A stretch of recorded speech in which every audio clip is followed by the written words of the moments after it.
Welcome to my channel. I hope today's story will be something you truly enjoy. Please support me even more. Now, let's begin the story. My name is Gianna Powell, United States Marine Corps. I always believed family would show up for you on the biggest day of your life, no matter what. But the night before my engagement party at the cloister on Sea Island, my own brother Hunter dragged my $18,000 gown into the backyard, soaked it in lighter fluid, and struck the match. He watched it burn, looked me straight in the eye, and laughed. "I want you to look like a total failure tomorrow." My parents stood right there, arms folded, flames dancing in their eyes. My mother's voice was ice. "You deserve to be ruined." My father didn't say a word. He just nodded. 5 hours later, they walked into that oceanfront ballroom expecting to see me destroyed. Instead, they saw me standing front and center in full dress blues, every ribbon earned in blood and sand, the uniform that makes even generals stop talking. Hunter's smirk died on his face. The color drained from his skin. All he could manage was one broken word. "Gianna, if you're already hooked and need to know exactly how I made them regret ever lighting that match, smash the like button and hit subscribe right now.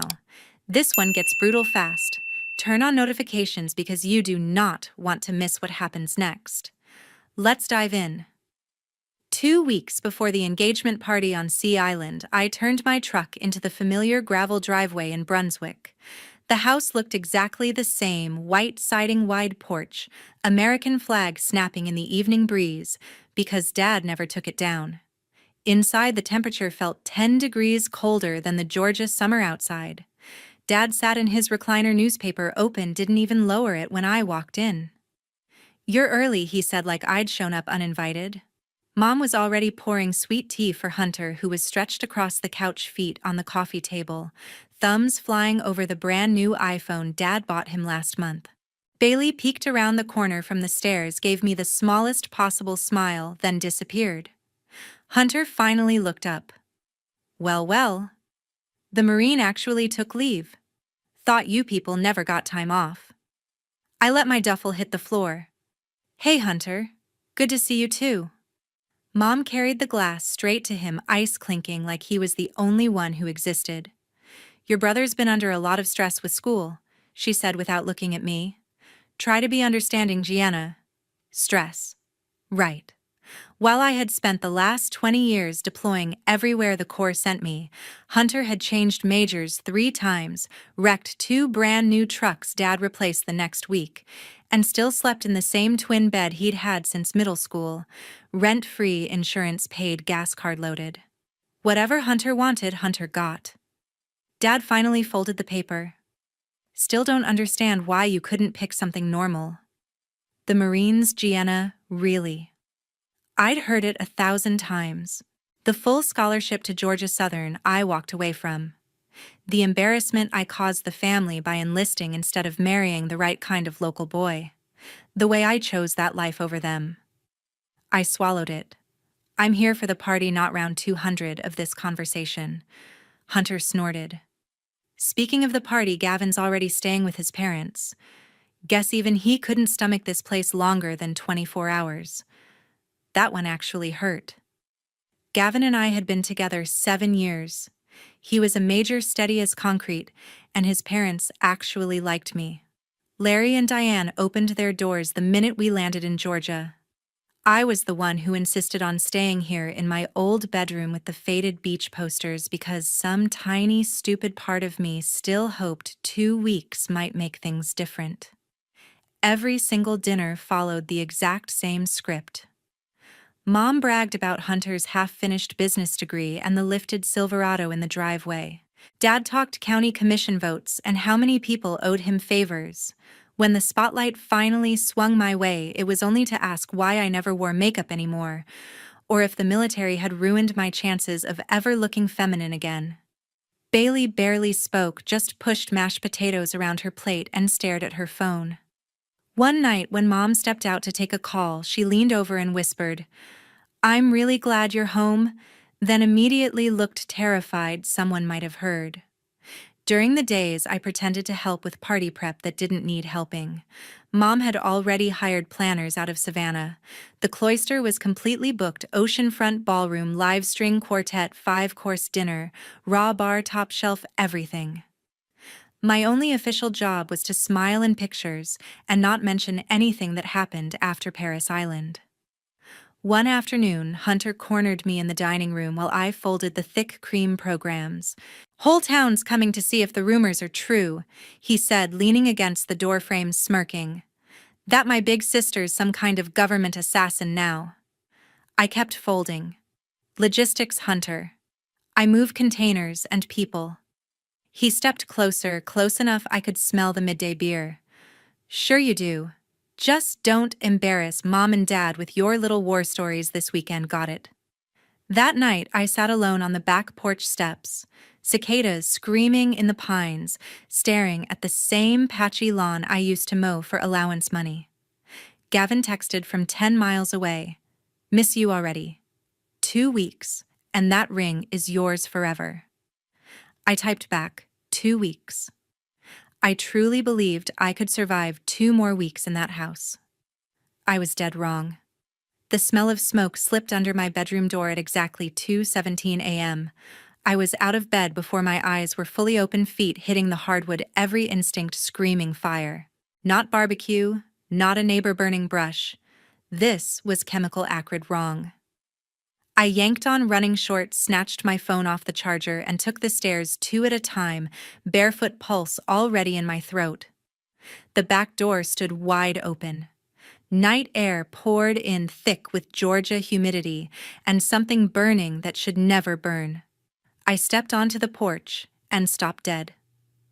Hunter was in the center of the backyard, red 5-gallon gas can still swinging from his right hand, cheap plastic lighter glowing orange in his left. My engagement gown, the one that cost $18,000 and required 8 separate fittings with a designer in Manhattan, hung from the old rusted clothesline like a sacrifice. Flames were already racing up the hand-beaded skirt, eating the French lace, turning 20 yards of Italian silk into black curls and gray ash. He saw me and smiled the same slow, vicious smile he used when we were kids, and he broke my things on purpose. "Took you long enough, Gianna." Dad stood 10 feet to the left in his navy robe, arms folded tight across his chest, face flickering orange from the firelight. Mom was right beside him, phone in her hand, but not raised. Not calling 911, not doing anything except watching the dress die. Neither of them moved an inch. My voice came out calmer than I felt. "Put it out, Hunter. Right now." He flicked the lighter closed, tossed it into the grass like trash. "Nah, I think this looks better on you as ashes." I took 1 step down the porch stairs. "That's $18,000 you're burning." He shrugged. "Dad's got insurance, or your rich fiancé can buy you another one." "Not my problem." Dad finally spoke, voice flat and hard. "You deserve to be ruined, Gianna. You've spent 20 years acting like you're above us. Maybe this teaches you where you really belong." Mom nodded, once, eyes never leaving the flames. "You did this to yourself the day you walked into that recruiter's office." The fire hit the crystal-embroidered bodice. Beads exploded with tiny pops. The skirt collapsed in on itself, folding into a burning heap. Heat rolled across the yard and hit my bare skin like a slap. I looked up at the second floor. Bailey's window was cracked 6 inches. She stood there, small shadow behind the screen, eyes wide, one hand pressed to her mouth. We locked eyes for half a second. I waited for her to scream, to run downstairs, to do anything. She didn't. She just pulled the curtain shut and disappeared. I turned back to Hunter. "You just committed a felony." He laughed, short and ugly. "In this county, with Dad on the commission. Good luck with that." Dad stepped forward, close enough now that I could see the reflection of the flames in his glasses. This weekend was supposed to be perfect. The cloister, the photographers, the people we actually care about impressing. "You were never going to fit that picture in the first place," Mom added, almost soft, like she was giving advice. We told you the military wasn't for girls from families like ours. The last piece of silk turned black and drifted to the ground. The smell of melted zipper and scorched crystals hung heavy in the air.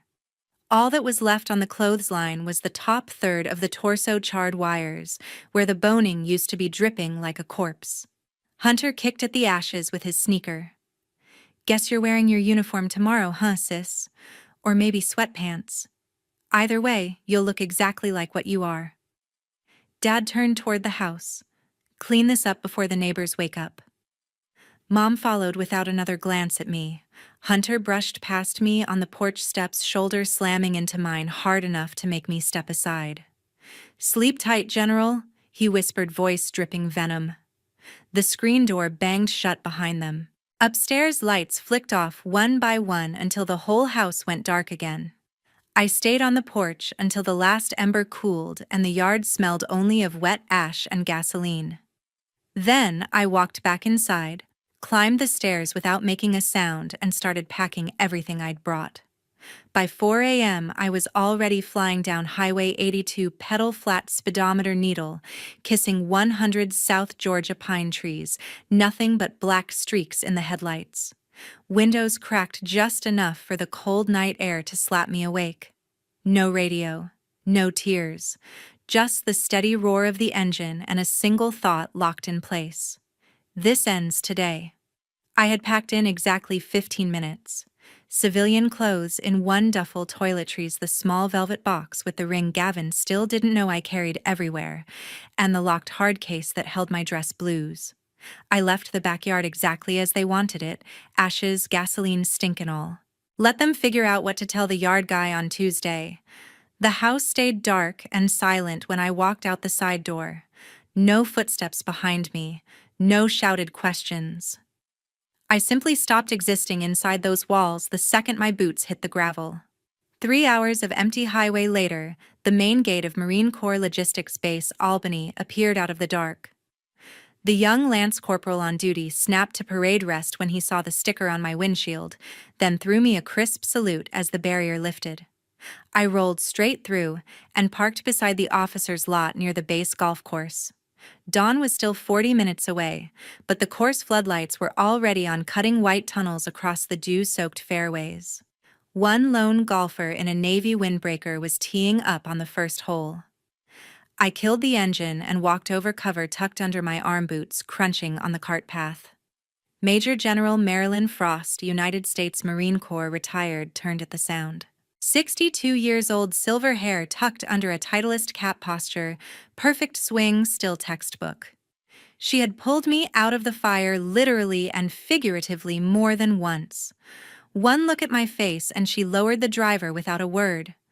"Talk," she said. I gave her the short, cold version. The $18,000 gown reduced to ash. The brother who lit the match. The parents who stood there and watched. The little sister who saw everything and did nothing. I kept it factual, voice level, the same tone I used when briefing a 4-star. When I finished, silence stretched between us for a long 10 count. Then she nodded once sharp. "Open the trunk. Get your blues." "Ma'am. You heard me?" She slung the club over her shoulder like a rifle. "Mine are still in the pro shop locker. 10 minutes. We're going to that party together." I opened my mouth to object. She cut me off with a look that had ended careers. "I've known you 15 years, Gianna. You don't fold. You don't run. And you damn sure don't let a bunch of small-town civilians think they get the final say." She paused, eyes narrowing. "Besides, I never could stand your mother." The tiniest crack appeared in the ice inside my chest. We changed in the empty clubhouse locker room that still smelled of lemon oil and old leather. My blues came out perfect creases, sharp enough to cut glass ribbons in perfect rows, stars polished 2 days earlier. General Frost emerged from the next aisle in her own set. Retired or not, the uniform fit her like the day she pinned on her second star. The fruit salad on her chest was longer than my forearm. She caught me staring. "Retirement ceremony was last year," she said, adjusting her cover in the mirror. "Dry cleaner still works miracles." We stood side by side, two women in dress blues under fluorescent lights metals catching the glare like warning lights. She reached over and straightened my cover with practiced fingers. You walk in there like you own the ground under your feet because today you do. Anyone gives you trouble, they answer to both of us. I met her eyes in the mirror. Yes, ma'am. She flashed the smallest, sharpest smile I'd ever seen. Good.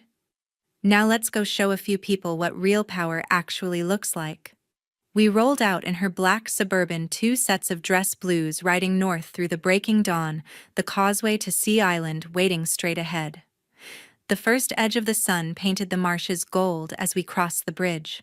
The valet almost dropped the keys when I stepped out of the black Suburban in full dress blues at exactly 6:30 a.m. sharp. The Cloister's grand porte-cochere was already alive with early arrivals: Range Rovers, Bentleys, the soft click of designer heels on cobblestone. The college kid in the burgundy vest reached for the fob, looked up, and completely forgot how words worked. His eyes went from my white gloves to the perfectly aligned ribbons to the cover tucked under my left arm. The keys slipped through his fingers and clattered on the stone. General Frost climbed out the driver's side in identical blues. Two valets, two open mouths. I handed him the fob. Park it close. We won't be long. He managed a strangled yes ma'am and scrambled to pick the keys up. We walked under the arched breezeway toward the oceanfront courtyard. Every conversation within 50 feet died instantly. A woman in a cream linen dress and 4-carat studs literally stopped mid-step, champagne flute frozen halfway to her lips. A man in pastel seersucker took one look and stepped backward into a potted palm like he'd seen a ghost. The courtyard opened into the main lobby, soaring ceilings, crystal chandeliers, catching the first pink of sunrise, marble floors polished to mirrors. A string quartet was warming up near the grand staircase. The violinist's bow squeaked and stopped the second we crossed the threshold. Diane Knight spotted me first. Gavin's mother stood near the concierge desk in pale blue silk, and Pearl's coffee cup paused mid-air.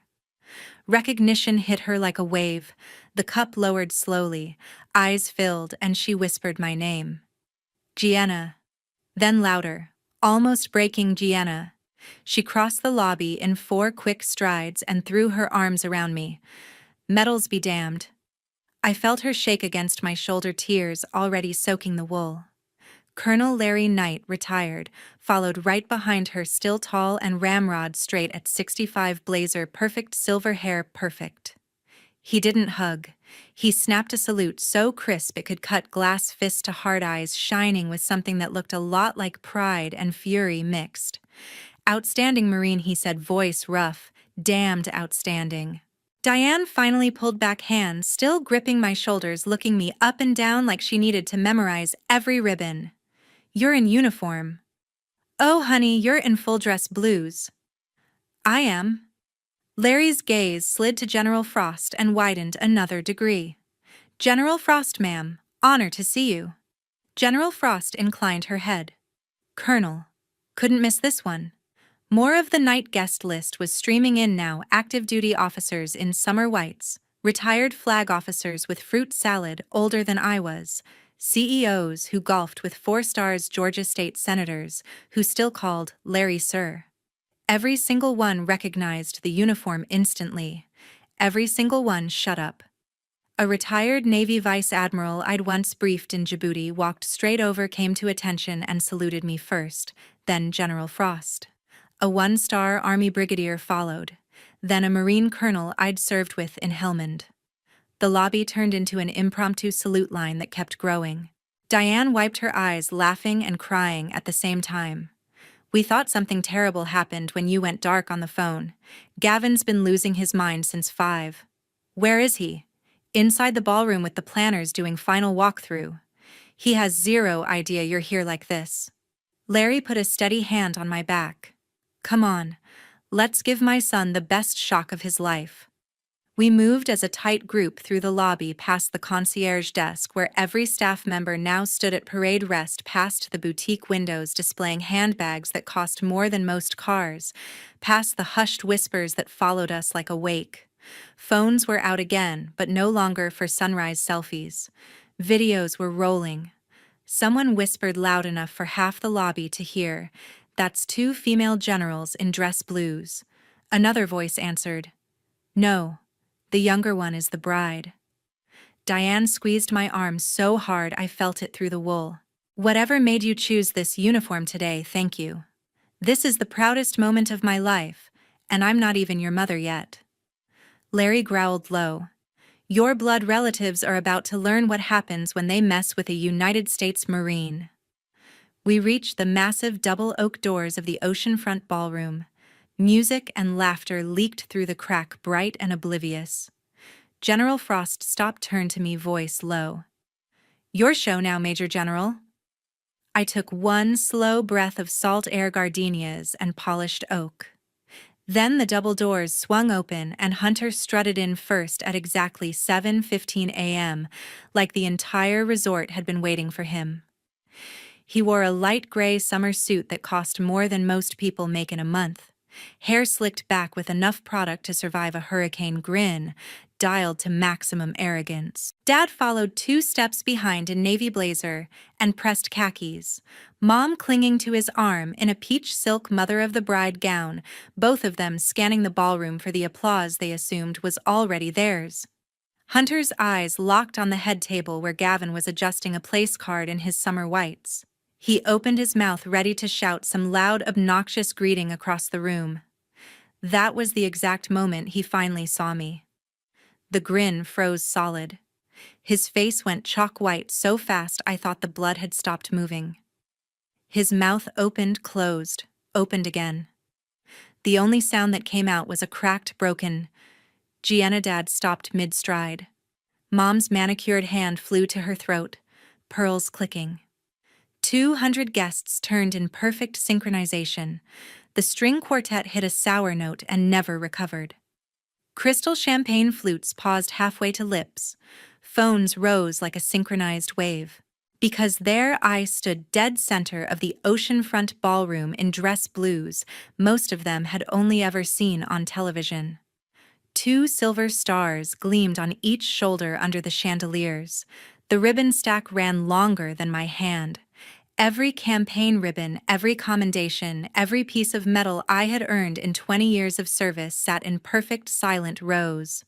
Major General Marilyn Frost, retired, stood half a step behind my left shoulder in identical blues, her own 2 stars flashing like warning beacons. Colonel Larry Knight's voice sliced through the silence first, deep, proud, impossible to ignore. "Ladies and gentlemen, allow me to present Major General Gianna Powell, United States Marine Corps, and Major General Marilyn Frost, United States Marine Corps, retired, the bride and her chosen escort." A retired 4-star Army general near the front table stood first. Then every active duty and retired officer in the room. 200 chairs scraped back at once. The standing ovation started slow, then detonated. Hunter still hadn't moved a muscle. His face had gone from white to green like he might be sick on Italian marble. Dad tried to recover plastering on a smile that looked painted on. "Gianna, honey, we were so worried when you didn't come down this morning." Larry Knight cut him off without raising his voice. "Ronald, I believe you've met my future daughter-in-law. Major General Powell currently outranks every soul in this room, except General Frost and the Almighty." General Frost spoke next, calm and arctic. "I've mentored Gianna for 15 years. She doesn't do drama for attention, so if she's wearing dress blues to her own engagement party, certain people need to start explaining why right now." A Navy captain at table 3 muttered loud enough for 6 tables to hear, "Holy hell, she's a 2-star. The whisper spread like fire through dry grass. Phones were out in force now, live stream counters climbing past 10,000 in seconds. Gavin pushed through the crowd in summer white's cover tucked under his arm. He stopped 2 feet away, took in the stars, the metals, the absolute stunned silence, and his eyes filled. Then he dropped to one knee on the marble floor in front of 200 people. "Gianna," he said, voice cracking just enough to be human. "I have never been prouder to be the man who gets to stand next to you." The room erupted again. Cheers, whistles, camera flashes popping like gunfire. Hunter finally found his voice high and shaking. "This is insane. She's just showing off because Larry turned on him like a turret-locking target." "Young man, the last person who disrespected a Marine general in my presence spent 30 days in the brig and wrote a 5-page apology. Choose your next sentence very carefully." Mom tried the sugar root. "Sweetheart, maybe we can all talk privately." General Frost again, voice flat enough to skate on. "Private conversations ended the moment your family decided arson was an appropriate response to jealousy." Gasps rippled outward. Someone whispered arson and it spread faster than the applause had. Dad's face went purple. "Now see here."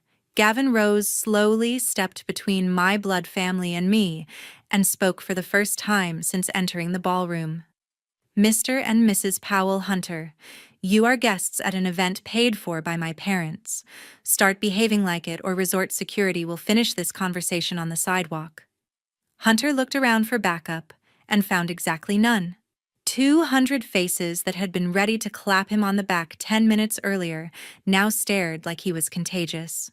The head planner appeared out of thin air headset askew, eyes huge. "Major General Powell, your table is ready whenever you are. And General Frost, we have added a seat of honor immediately."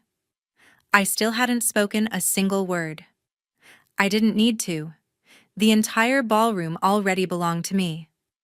I didn't raise my voice.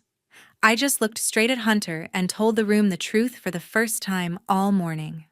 Last night at 2:17 a.m., my own brother doused my $18,000 engagement gown in gasoline and set it on fire in the backyard, while my parents stood 5 feet away and watched. Mom told me I deserved to be ruined. Dad agreed. The ballroom went so quiet the ocean outside sounded loud. Hunter's mouth flapped open first. "That's bullshit. She's lying to make us look bad." Larry Knight's voice cracked across the room like a rifle shot. "Young man, you will stand there and keep your mouth shut until the general finishes." Hunter shut it. I kept going, same even tone. They did nothing to stop it. My 17-year-old sister watched from her bedroom window and stayed silent. "That's why I'm standing here in dress blues instead of the gown I spent a year planning." Mom switched to instant tears, clutching Dad's arm.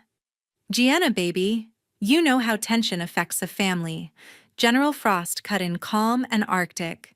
"Tension doesn't make you commit felony arson against a 2-star general, ma'am."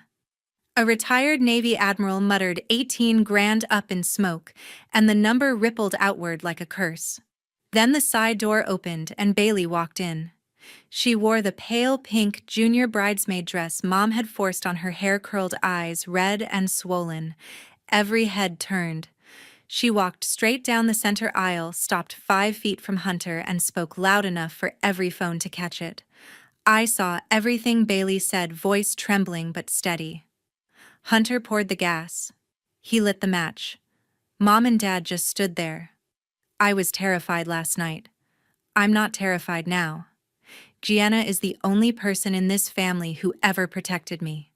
Today, I protect her. Mom made a strangled sound. Dad's face went the color of raw meat. Hunter rounded on Bailey. "You little traitor." Gavin moved faster than I'd ever seen him, one step forward, shoulder blocking Hunter from my sister.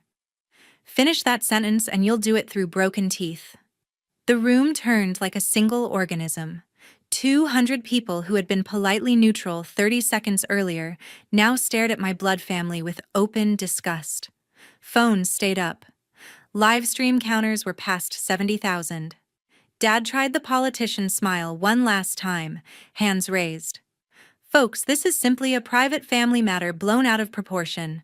We're all very proud of Guyana's accomplishments." The senior senator's wife from Georgia stood up, voice pure Savannah Steele. Ronald Powell. I've sat on charity boards with you for 20 years. You just admitted you watched your son destroy property belonging to a major general. You are finished in this state. A defense contractor CEO at Table 2 added loud enough for the back row. My firm will remember exactly who raises cowards and arsonists. In seconds, the Powell name became toxic waste. Guests physically turned their chairs. A retired Marine gunny I didn't know walked over and planted himself between my parents and me like a shield. 4 more veterans followed without a word. Hunter tried to laugh it off. Come on, it was only a stupid dress. A SEAL commander I'd once shared a helo with in Helmand leaned in and said very quietly, "Walk away now, son, or I'll fold you into pieces small enough to mail home." Hunter backed up until the wall stopped him. Dad's face collapsed. The commission smile was gone. He looked old, small, and suddenly very afraid of the room he once thought he owned. Mom's theatrical sobbing started. No one moved to comfort her. Bailey crossed the last 5 steps, took my gloved hand in both of hers and squeezed. I'm sorry I waited until now. I squeezed back once. You're here now. That's what matters. General Frost rested a hand on my left shoulder. Larry on my right. Gavin stood solid at my side. In under 2 minutes, my blood family had been publicly, completely, and irreversibly erased from the room. 4 resort security officers in blazers appeared at the main door's faces professional stance final. The message required no words. It was time for them to go. 6 months later, Gavin and I were unpacking in Okinawa, the ocean glittering through the open balcony doors of our new quarters on Camp Foster. The engagement party had continued without a single hiccup the moment security escorted my blood family off the property. The quartet started again. The raw bar opened and the dance floor filled before the doors even closed behind them. Diane cried happy tears all day. Larry toasted me like I was his own daughter. General Frost stayed until the last song, then saluted me on the front steps at midnight and told me I had made the Corps proud. Bailey moved in with the Knights the same week. She finished senior year at a private academy in Savannah, got early acceptance to the Naval Academy, and now calls me every Sunday from Annapolis. We never mention Brunswick unless she brings it up first. Back home, the fallout was swift and merciless. Dad's county commission seat was gone within 30 days. The same people who once begged for his vote suddenly couldn't remember his name. The local paper ran the headline, "Commissioner Silent While Son Burns General's Gown." He resigned before the ethics hearing even started. Hunter lost his ROTC scholarship the second the live stream hit the commandant's desk. No branch would touch him after that. Last I heard, he was bartends at a shrimp shack on St. Simon's, still telling anyone who will listen that the Marines ruined his life. Mom's garden club presidency evaporated overnight. Invitations dried up. The country club membership got quietly revoked for conduct unbecoming. She tried posting tearful apologies on Facebook. The comments were brutal and unanimous. I blocked every number, deleted every account, changed my emergency contact to Gavin. The only mail I still get from Georgia is the occasional postcard from Bailey with a plebe year update and a pressed cherry blossom. Gavin and I married 3 months later in a small chapel on Camp Lejeune. Just 50 guests, Marines mentors, and the Knights. General Frost gave me away. Larry walked Bailey down the aisle as a surprise bridesmaid. I wore dress blues again. Gavin wore his. We didn't need a gown. The video from the cloister still circulates. It has 23 million views now. Every few months, a new clip goes viral and another wave of strangers messages me, "Thank you for your service, and you handled that like a boss." I answer the ones from young female troops and ignore the rest. Sometimes late at night when the Pacific is calm, I think about that backyard fire. Not with anger anymore, just distance, like reading about someone else's life. I learned 3 things that weekend. First, family is not blood. It's who shows up when the match is lit. Second rank isn't the stars on your shoulder. It's the choices you make when no one is filming. Third, forgiveness is a luxury I don't owe anyone who smiled while my future burned. Gavin walks in from the kitchen carrying 2 beers, kisses the top of my head, and hands me one. Still thinking about Georgia, he asks. I take a long drink, watch the sun drop into the East China Sea, and smile. Not anymore.